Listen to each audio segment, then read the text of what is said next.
the queen who lost everything.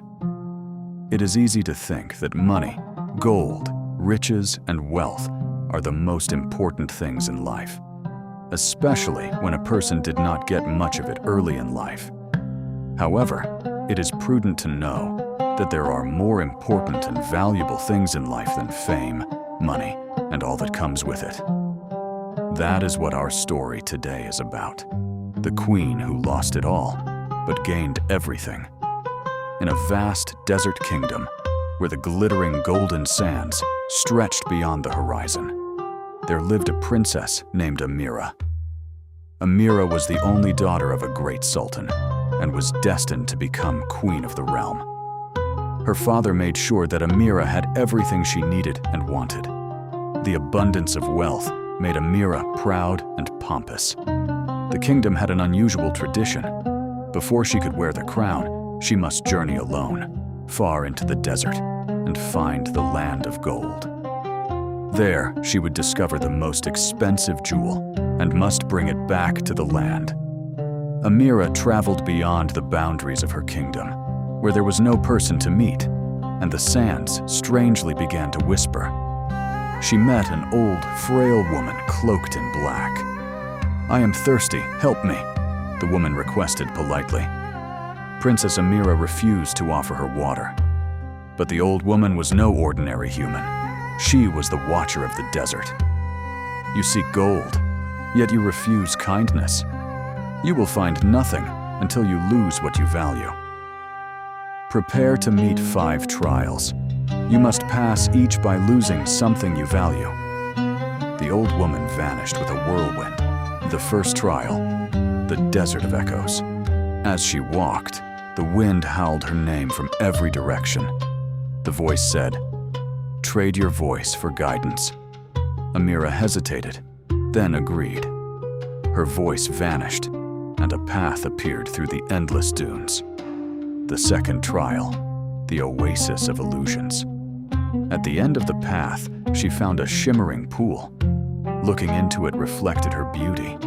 Then almost immediately, her image twisted it into an undesirable reflection. A strange spirit rose from the water. "Your jewels. For safe passage," it whispered. How could she give away her royal jewelry? She would look so ugly. What would people say? Reluctantly, Amira removed her gold and gemstones, and they sank into the water. Then another mysterious path opened.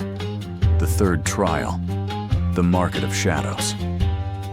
By the time she reached the end of the passage, it was dark. Under a lantern light, silent figures offered rich food. Her stomach burned with hunger.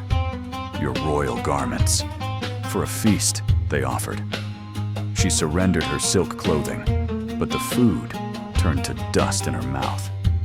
The fourth trial, the sandstorm of forgotten names.